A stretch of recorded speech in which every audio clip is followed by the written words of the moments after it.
introduce to you our next speakers, Siddharth and Swati Prasad Siddharth, photographers, and they specialize in nature and wildlife photography.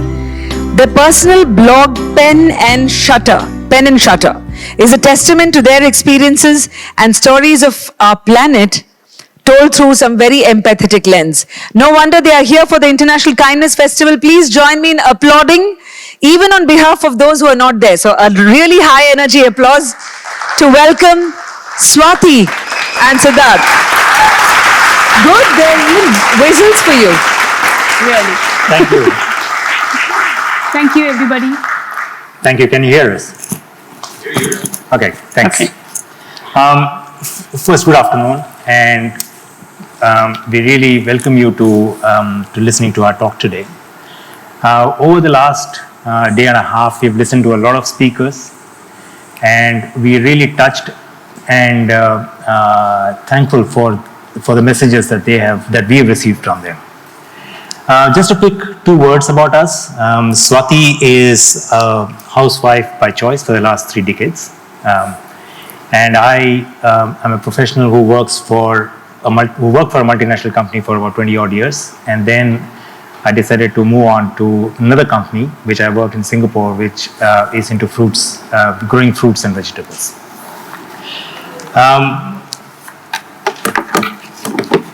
We are also keen nature enthusiasts and wildlife photographers, and that is by like, not necessarily by profession. The first 20 years of my career was in India, and that's where we were. And then subsequently we moved to Africa, stayed there for about 12 years in different parts of Africa, South Africa, Kenya, and Nigeria. And our experience there in Africa was incredible. Now, Africa as a continent evokes emotions that are mixed. Either people love it or people hate it, and that's been our experience. We, of course, loved it.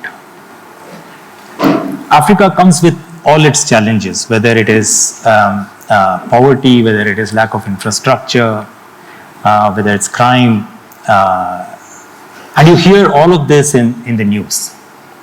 But what you don't hear is what we've experienced. It's a place where Ubuntu, which is a kosher term, is a way of life. Ubuntu means I am because we are. The philosophy of Ubuntu is the universal bond of sharing, connects humanity in its entirety. And we have seen that come to life in many occasions in Africa. It's a place where respect for women is unparalleled. It's a place where hard work has to be seen to be believed.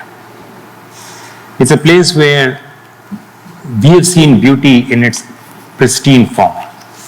And we'd like to share a few photographs with you today that conveys what we saw in Africa, at the same time also take you through a photo essay of one of our experiences that we've had in that place.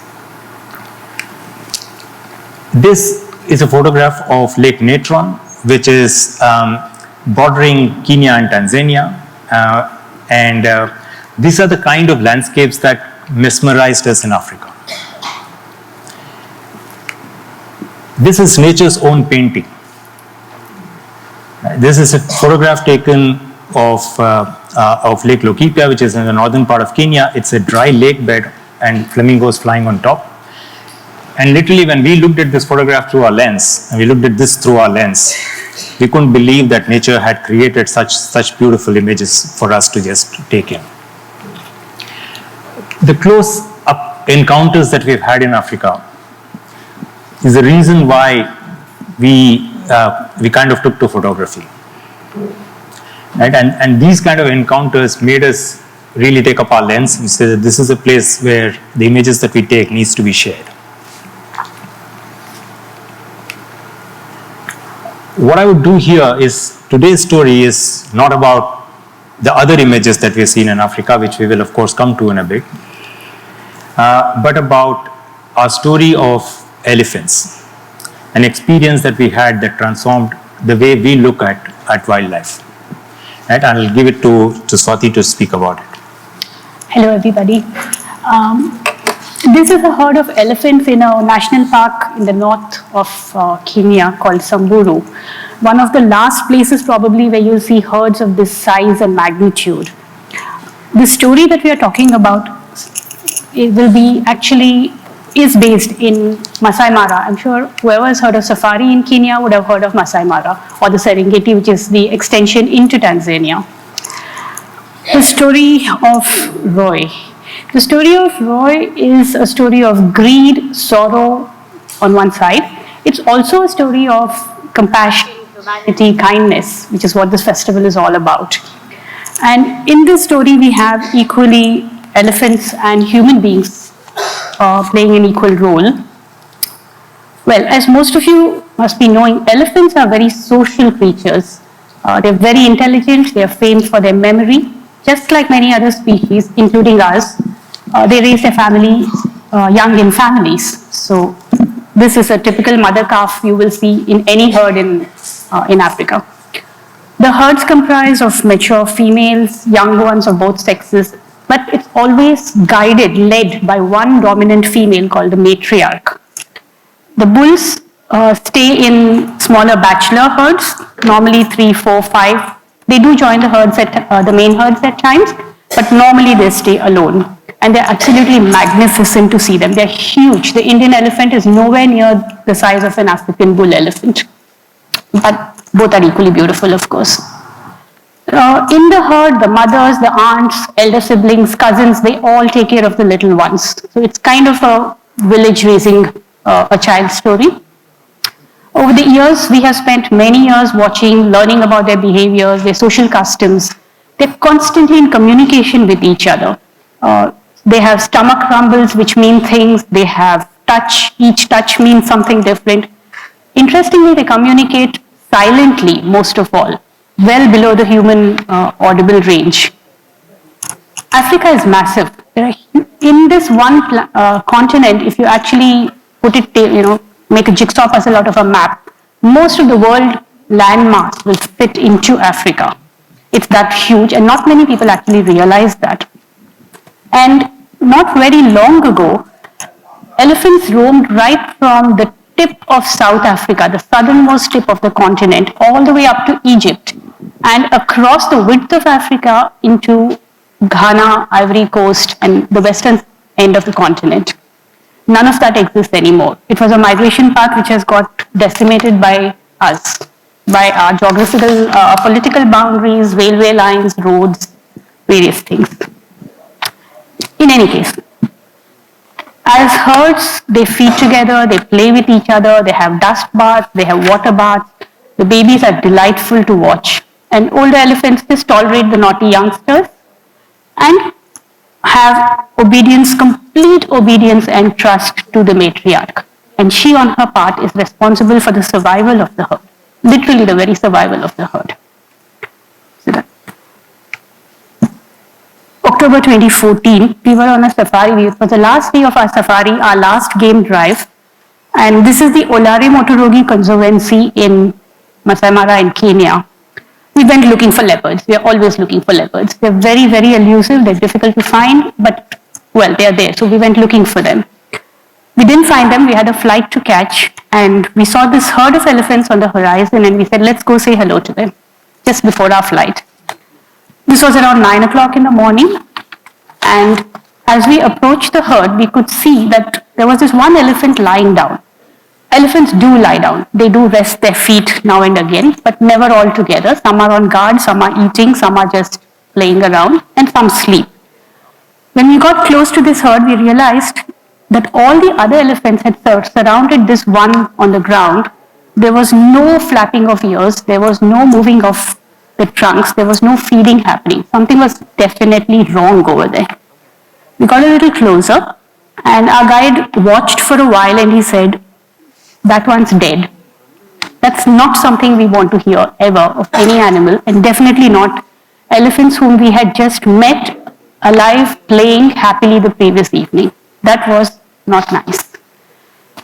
So we moved in closer, and then we witnessed this very, very heartbreaking scene.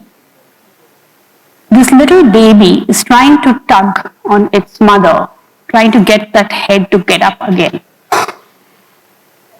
And according to our guide, the baby was less than a year old, much less than a year old actually. He tried for a while, or she tried for a while, and finally put its head down on the trunk, put its trunk on the body of the mother, and you can see the defeat there. We went in a little closer. She's crying. She's literally crying there. There was so much sorrow in every line of the baby's that it just is heartbreaking.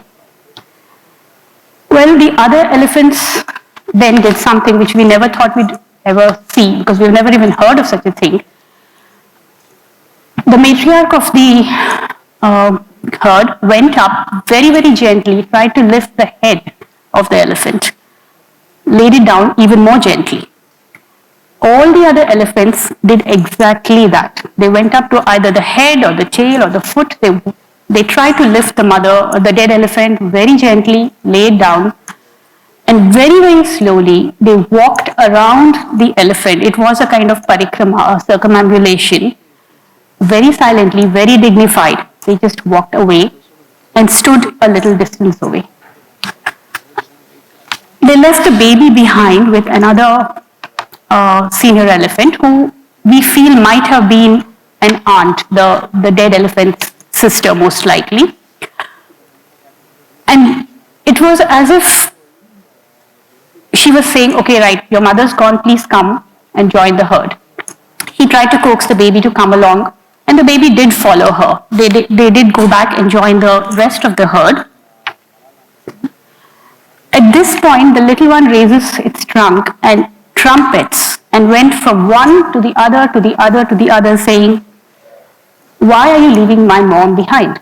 What has happened? Why is she not getting up? You could actually feel that in the movement of the baby, in the eyes, in the body language, you could actually feel it. I'm not sure the photograph says it all, but that was what happened over there. Then nobody turned back, nobody was willing to go back to the mother. She went back, the little one went back. The aunt went back with her, spent some time. It was almost like they were giving her space, time to be with the mother for one last time. And finally, and there was this one point where the baby looked at us, raised its trunk, stretched it out towards us. It was really like, can you help my mom? Can you revive her? Of course, we could do nothing, so we just watched helplessly. Finally, they both walked away. And but this time when they walked away, the baby did not come back at all. We were left with a sense of loss. It is such a magnificent creature who's given up her life for God knows what. We didn't know what had happened. It could have been a poisoning, it could have been a snake bite, it could have been gastroenteritis. Animals die of all kinds of things that humans also die of. Now this elephant has tusks, very small tusks, but it does have tusks. The policy is that when they find an elephant dead anywhere, the conservancy officials will come and take away the tusks so that poachers don't get invited into the place. So Big John, our guide, he called the conservancy officials. He notified them that there is this elephant lying dead over here. He also told us that if this baby is not adopted by any of the other lactating mothers, the little one will die, and very quickly. It could be starvation, it could be dehydration, or most likely what it would die of is of being left behind by the herd. It would get weaker and weaker and weaker. Finally, the herd would walk away because they have to take care of themselves, and the baby will get to be prey for lions or leopards or whoever. There are other predators who need to feed, and that would be the fate of that baby. Obviously, this was devastating. This is a death warrant which has just been signed for a tiny innocent baby. So we left, and as we left, for us, it was imperative that we do something about getting this baby rescued. Kenya has a very interesting organization called the Sheldrick Wildlife Trust. Siddharth will tell you more about it shortly. But this is what they do. They rescue orphaned elephants primarily, hand raise them until they're ready to go back into the wild, and they reintegrate them into the wild after a few years when they're ready to go back to the wild. So we needed to call these guys. We got back to Nairobi, and the first thing we did was we called them this was around 12 noon that day. Fortunately, by then they had already been informed. Their rescue team was on the way, and the baby had been rescued. They said that it was a female calf, and they said they would keep us posted on what would happen next. So we waited. The first few weeks of an orphaned elephant is very, very critical. They die of a variety of causes, often dehydration, because even a few hours after the last feed can be just too long for the body to cope with the trauma of not getting milk. So it could be dehydration. But more often than not, they have seen that the elephants die of despair. And that is not drama. That is a fact. Elephants do die of heartbreak. We talk about people dying of heartbreak, it doesn't actually happen. But elephants, yes, they do die of heartbreak. Therefore, until they know that the baby has kind of stabilized, has sort of decided to want to live, they don't announce the presence of a new orphan in their midst. And we waited all the way up to November. The beginning of November was when they announced ROI to the world. Siddharth, you want to carry on? Yeah. So it was 11th of November that we got a call to our relief that the baby had indeed chosen to live. And we say that she had chosen to live because that's the decision she has to make. Right? And we can see that in the earlier image, she was not feeding, or she was lonely in the stockade, but in this image, she is beginning to feed. And that's a good sign because then she is adopted the family, she is adopted to that place, and she has chosen to now fight her life. Right? However, along with that news came another tragic news. While we had a fear that that could probably be the reason why a mother had died, it was a confirmation that the mother had actually died because of a poaching incident. They had investigated and found that the mother had been shot with a poison arrow, and that is why she had died. For us, it was heartbreaking because it was an innocent life which was taken. It was the baby which was deprived of its mother. It was the herd that was thrown into despair just because of the greed of man, just because somebody wanted to see this ivory in their living room in the form of a figurine. Right. But we knew that ROI was in good hands because she would now be taken care of. She would get the love and care that she needed. She would get the medical support and attention that she needed. And they would do their best to integrate her into the wild. Right.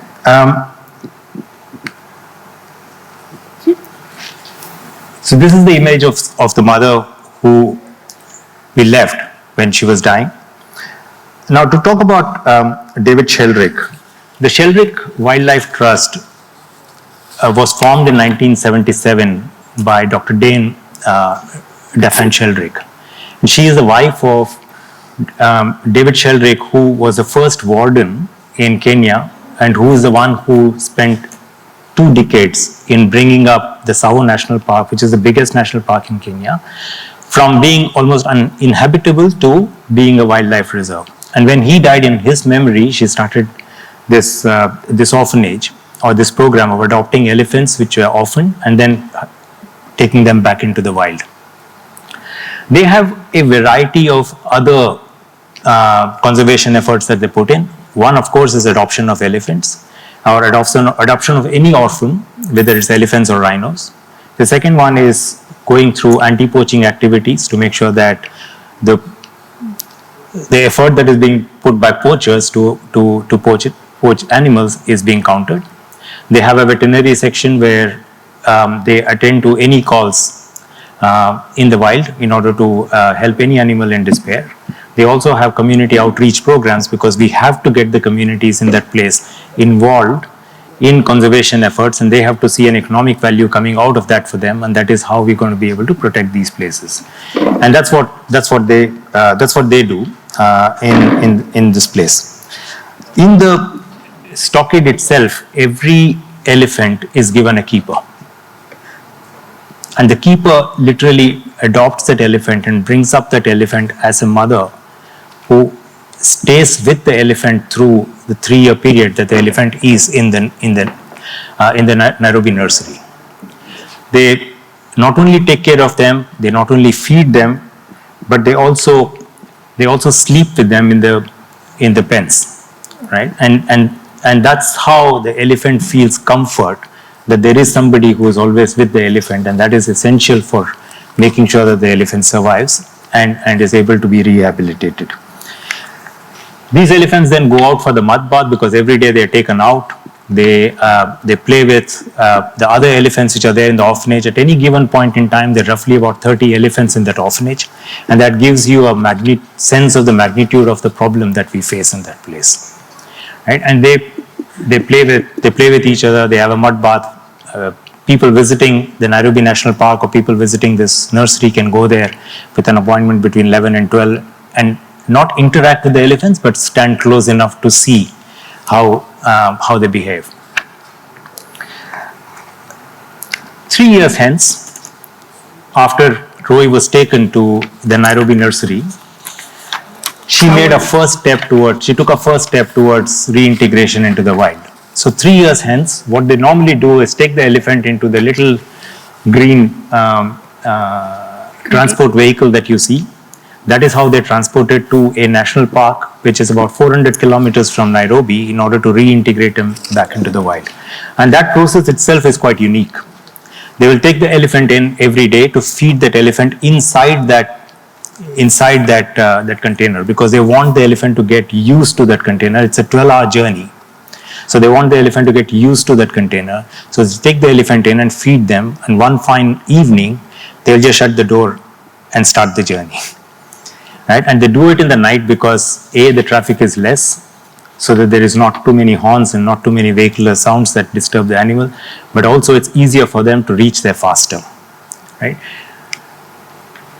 About a year back, which is roughly 10 years after Roy was rescued, she reintegrated back into the wild.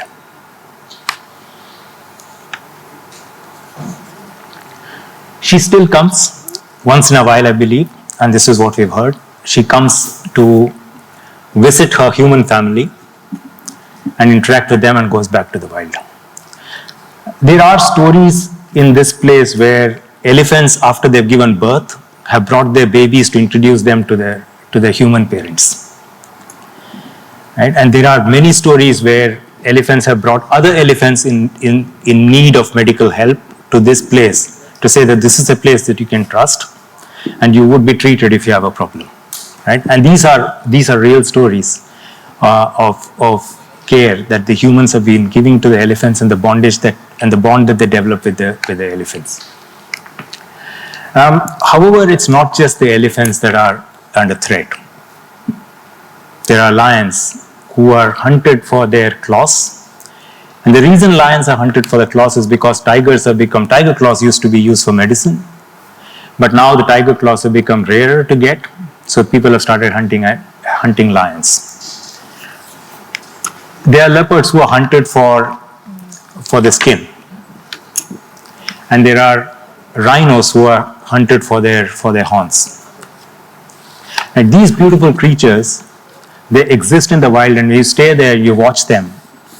You're mesmerized by the abundance of diversity that nature has, and how each animal is so essential for keeping the balance in nature, and which is essential for our own existence.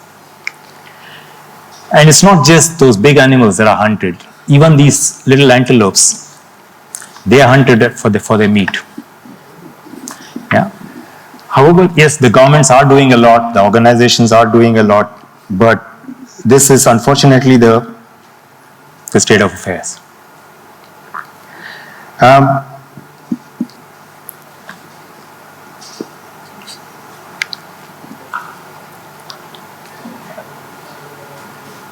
We'd like to share with you, this is the kind of image that you see in Africa even today. And this is a herd of about 60 to 70 elephants in Samburu, crossing the river, and we spent close to a day with them.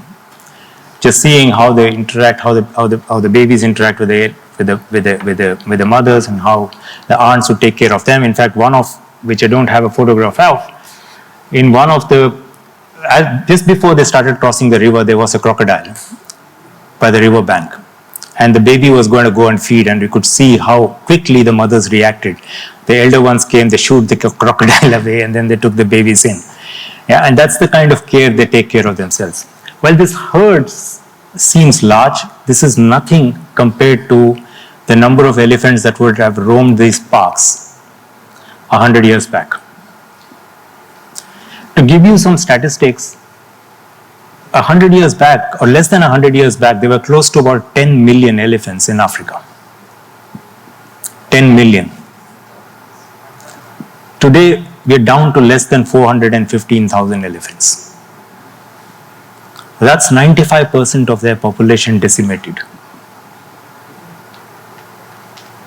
While I'm talking about elephants, it's the same plight for most other animals. But we're talking about elephants today.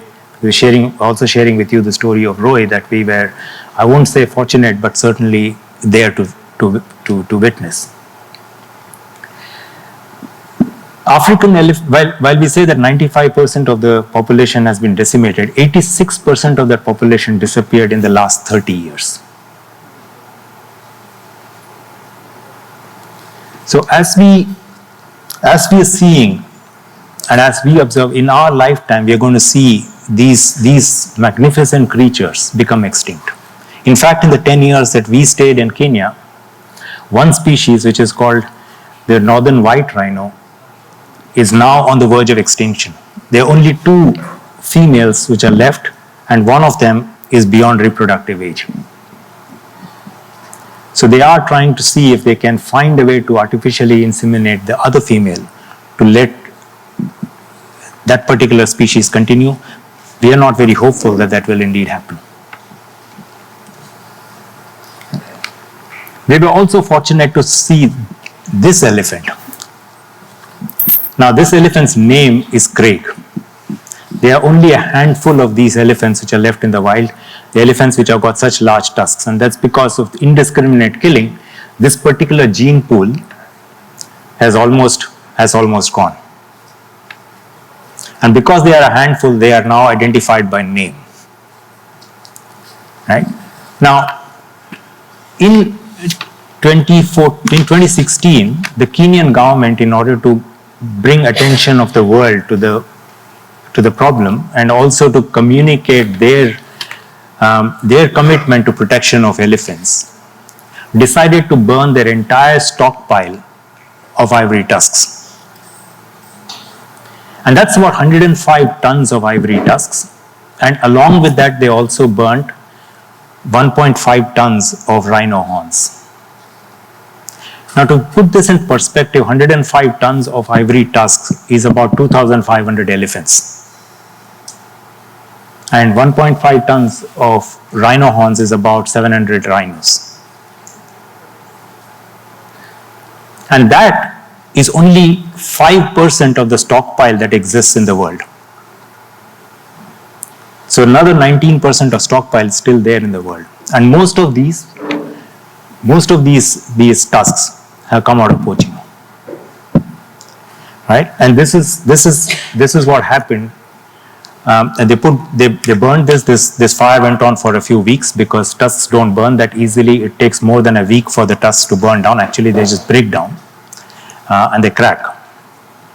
You can see a figurine in that, which is representative of what these tusks are used for. Such magnificent tusks get reduced to something like a figurine to be in somebody's living room.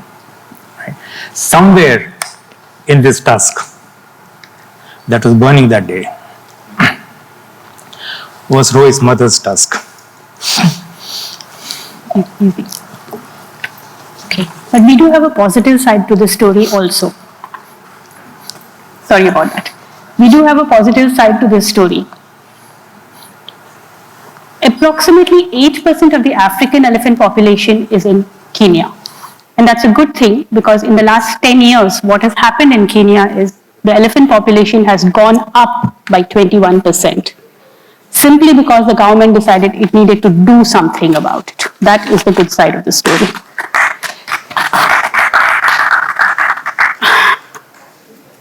We have this choice.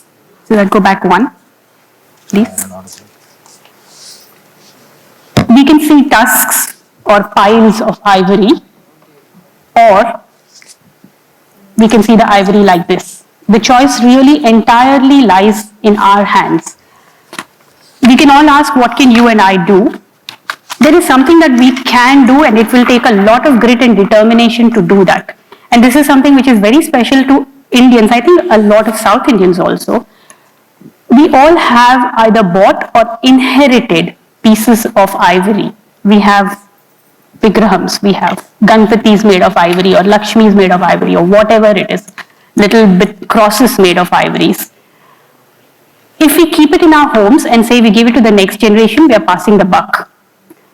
If we give it to a museum, we are still passing the buck, because finally, somewhere, that bit of ivory holds monetary value. If not in our generation or the next generation, 10 generations down the line, that becomes the cause of death of another elephant. It is impossible to tell how old a piece of ivory is.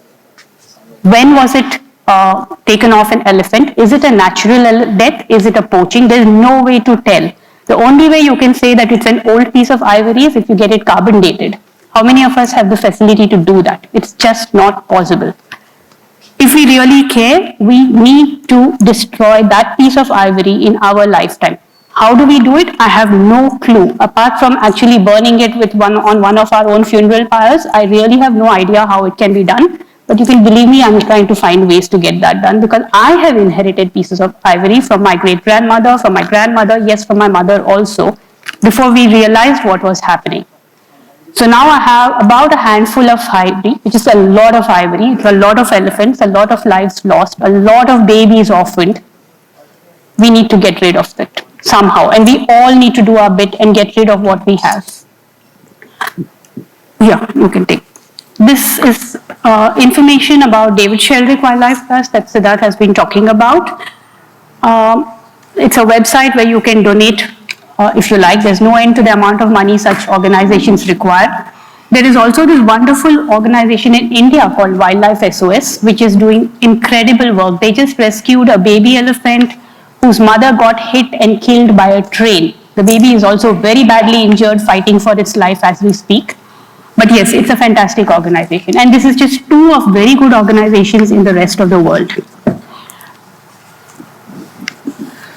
So look, while a sense of misery, and I'm sorry that I broke down, because I feel as a race, we failed that elephant and we failed that baby. Yeah, and I am part of that race that failed that baby. So we have a choice, as Swati said, we have a choice to make. What do we do? The help that we seek from you is participate, make other people aware, spread the word, so that the efforts that are being put in by other people to rescue, to make a difference to this place, to preserve what we have lost or what we are losing, continues to get stronger. Right? We leave you with this image of this elephant with the acacia tree under a belly. These are two iconic figures of the African savanna, the elephant and the acacia tree. And we hope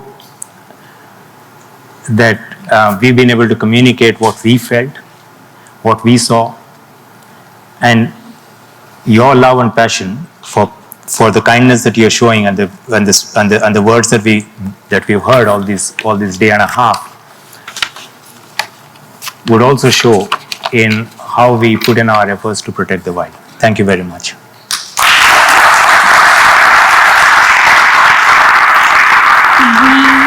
Thank you, everybody. We have about 32 seconds left. Do we have any questions? We are happy to answer any questions. We have some photographs also outside on display. If any of you would like to have it, and whatever you would like to donate towards IKF, anything that you would like to donate would go towards that, towards the IKF proceeds. what we would do from our end is for every picture that any of you choose to buy, and I'm going to use the word buy because I hope all of you will put in enough money there and not just a token amount. Any picture that you would buy, if you would leave us your contact details, your email address, we would like to adopt on your behalf. We will adopt an elephant with the Sheldrick Wildlife Trust. We will give in your name and contact as the people adopting. And for the next 1 year, you will get monthly updates about your babies.